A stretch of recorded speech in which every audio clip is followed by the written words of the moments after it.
All right, great morning, business owners and managers. Wes Walters here, and welcome to another awesome episode of CX in the Morning, Customer Experience in the Morning.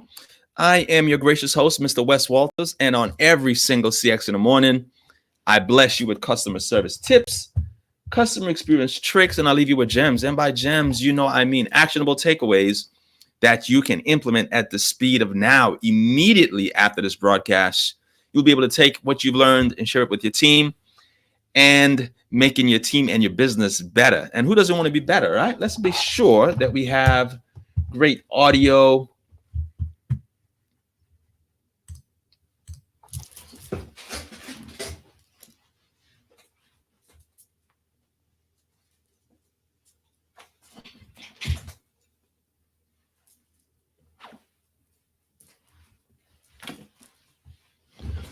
Yes. Hey, Miss Black Scorpio, how you doing? Let's be sure that we have great audio on the other channel. Great, that is perfect.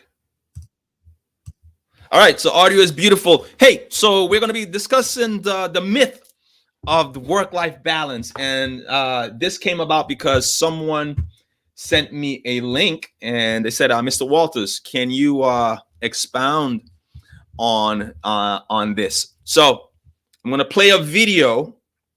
So if you want to see the video, I'm going to turn it up so you can hear it. But ideally, if you want to see it, you would want to watch it on YouTube or on Facebook. But if you want to stay on Instagram, you can. I'm going to turn it up loud so you can hear it. And someone sent me this video. And if you ever want to send me something that you want me to critique, or you want my opinion, or to see how I feel about it, send me a message via Instagram. Now, ideally, I would ask that you send me a voice message. That way it's quick. I can listen to it while I'm driving. I can listen to it while I'm doing something else. And I will reply to you with the voice message. So I don't have to type.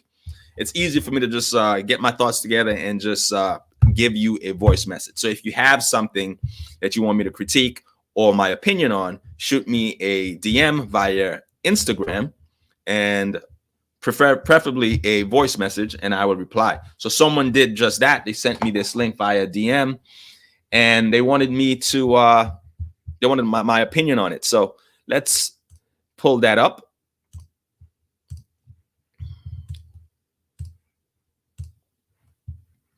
Let's pull that up.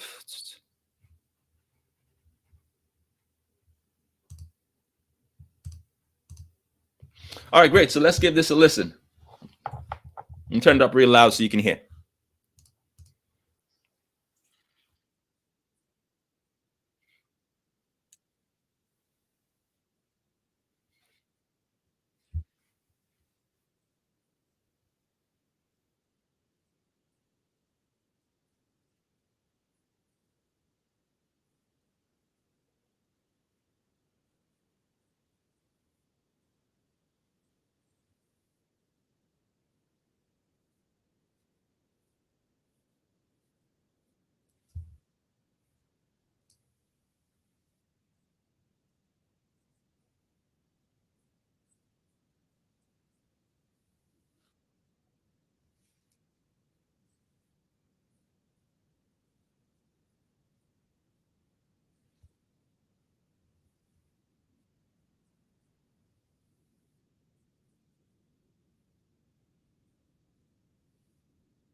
Whoa. So let me jump in right quick. So I'm not sure if you were able to hear it.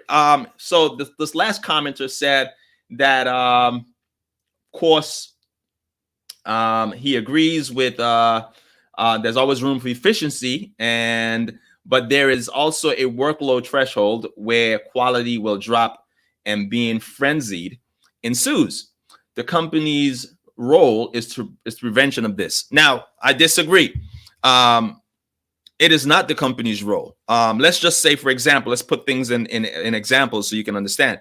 There is a job description that this company creates. It is creating Rubik's Cubes. This is the job. This is the just description. And everyone before you were able to complete the Rubik cubes. Everyone before you.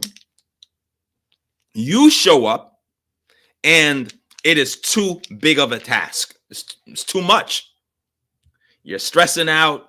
It's just too much. It is not the company's responsibility to bring you up.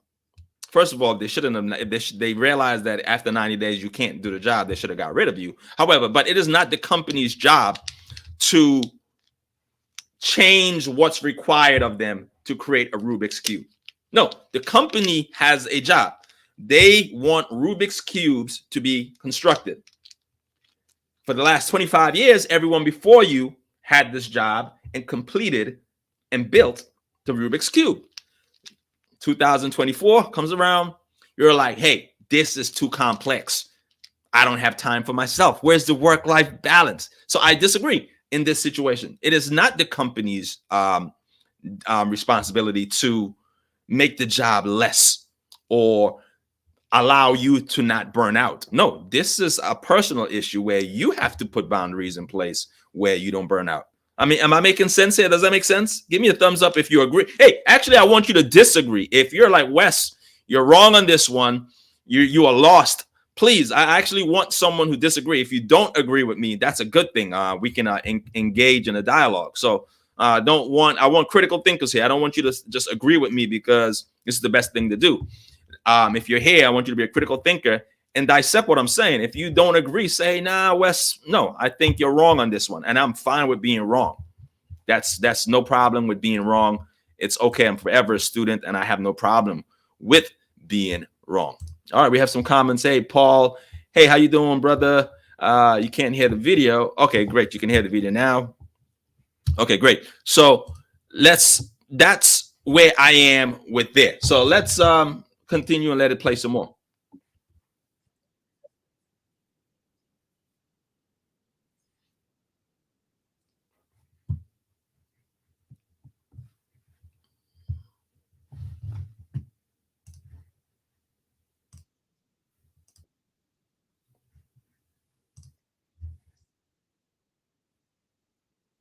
All right, great. So someone said that they were not hearing the video. Let's share that again.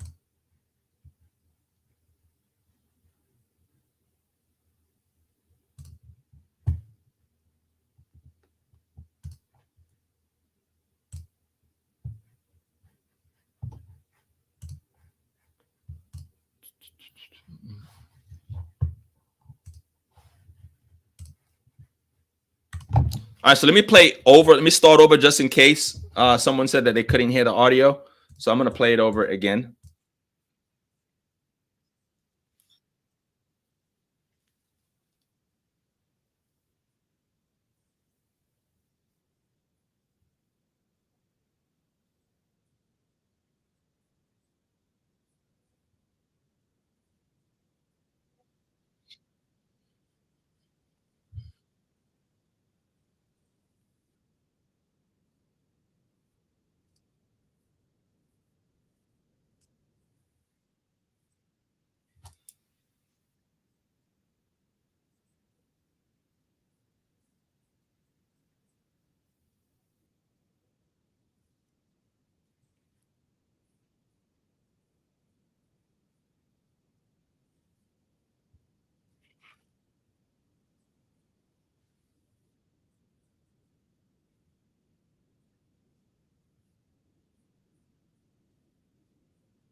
All right, cool. So let's jump around. I want to listen to the entire thing, but let's see when he comes back on.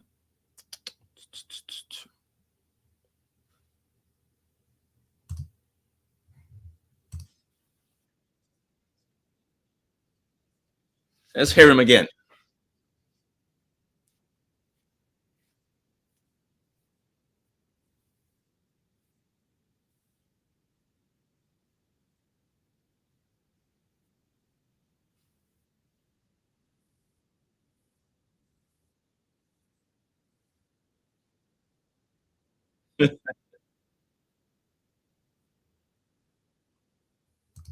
Man, I think I've heard enough. I agree. So, who is responsible for work-life balance? Who's responsible? If you're still here, Naya, who's responsible for work-life balance? Who's responsible for work-life balance? I'd love to for you guys to chime in and let me know. Let me stop sharing here. So yeah, let me know who's responsible for work-life balance.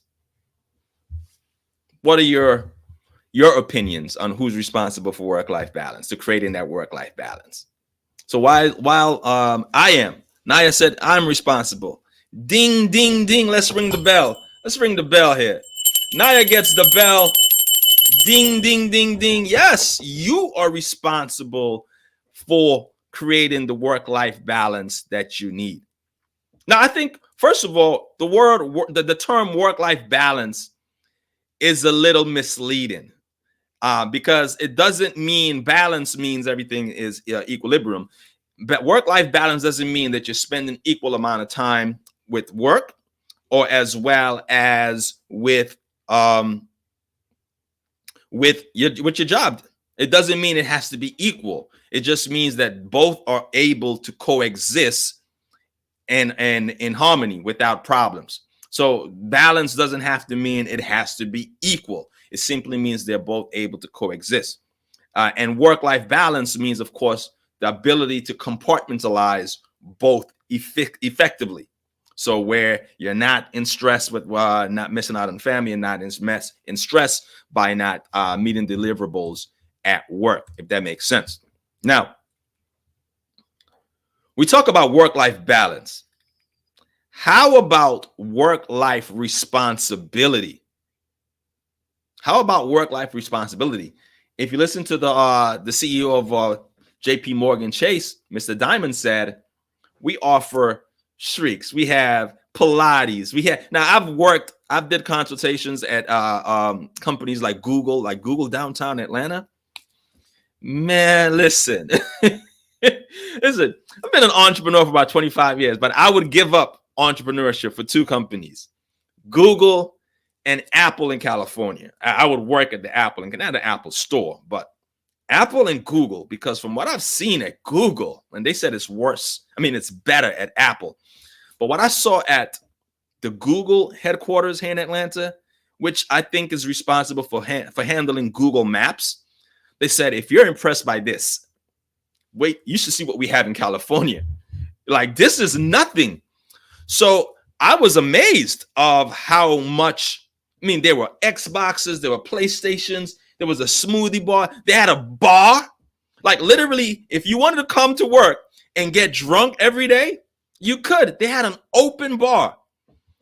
However, the person who was giving me the tour said, hey, yeah, as long as your deliverables are met, we don't care if you come to the work, if you come to the building, if you don't come, if you come and you drink all day, as long as your deliverables are delivered, we're fine.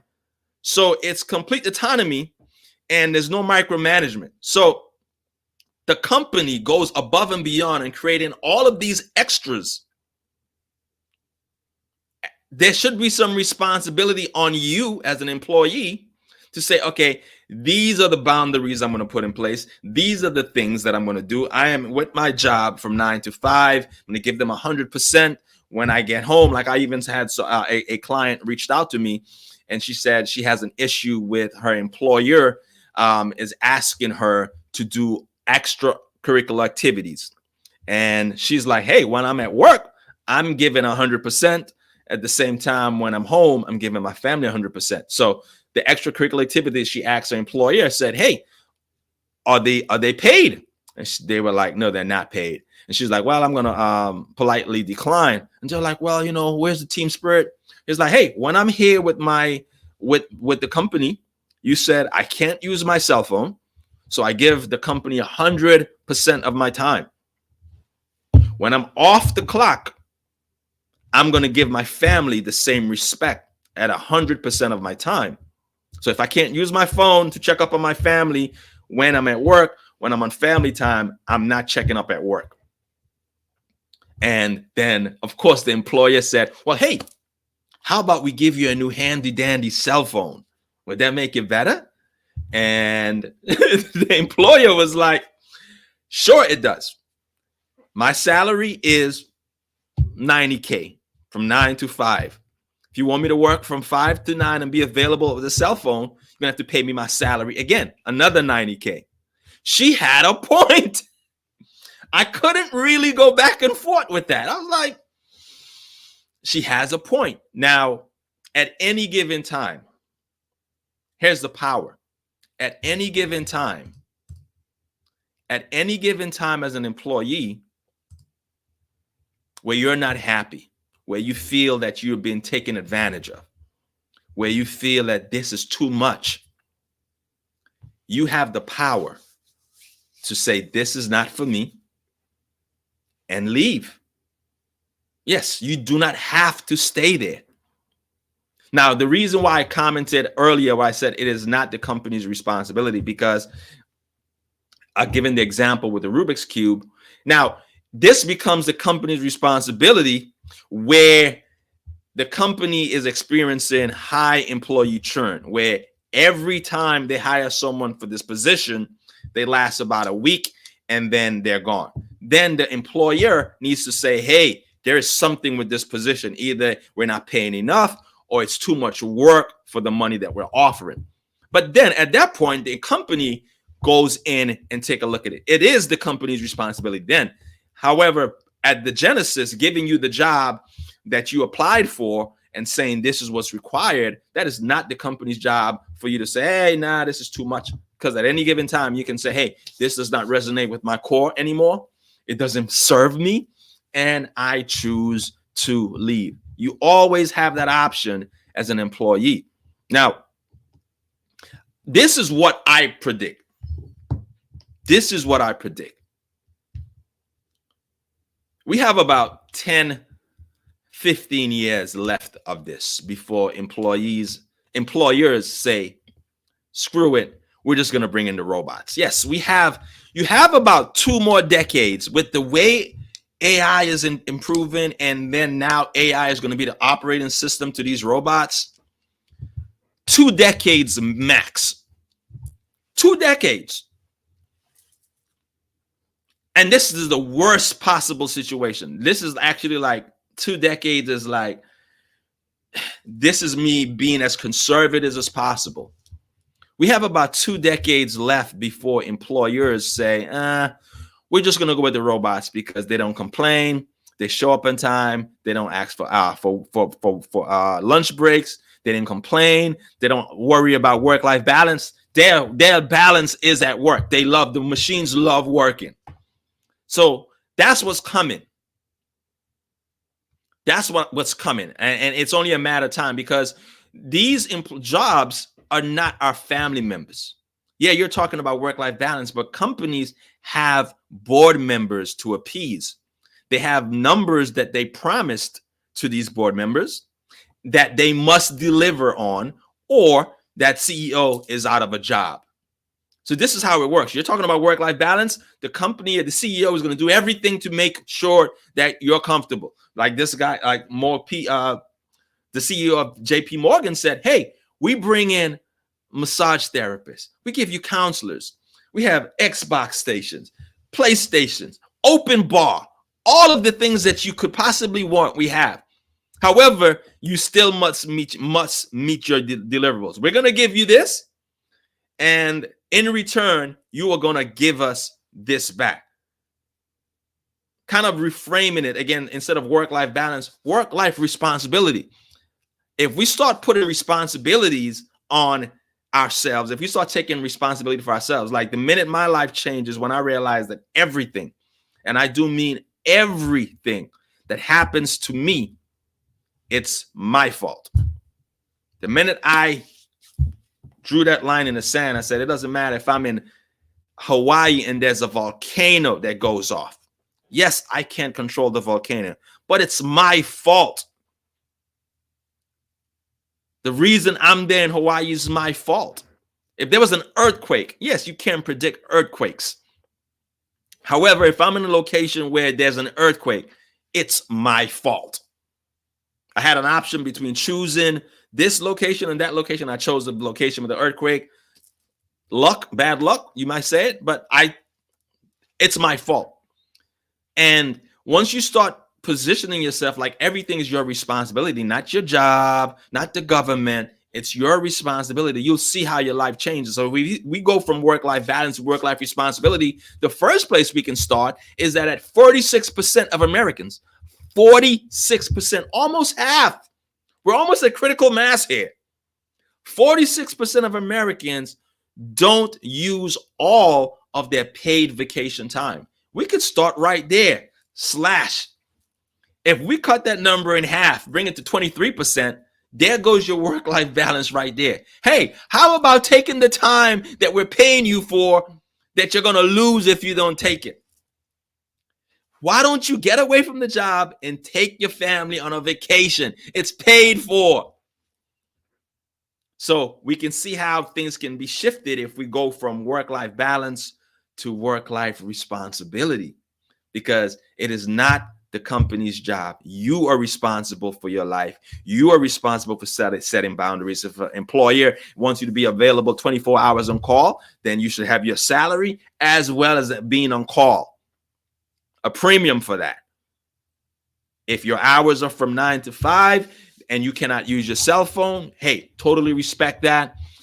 Let your employer know after 5, I'm at my other job where I can't use my cell phone. That's a good way to say, hey, after 5, from 6 p.m., I go to my other job. And they're just like you. They don't allow me to use cell phones. See how easy you quick fix that? And then and the employer automatically is going to be like, well, she has another job, or she's with the parent, with the time, with the kids. She's in parent mode and she is not available. But I would like to know what you guys think. Please comment below and let me know. I would like to know what your opinion is on work-life balance. As always, thanks for tuning in to another awesome episode of Customer Experience in the Morning, CX in the Morning. I'm your gracious host, Wes Walters, and I will see you next Wednesday. Take care.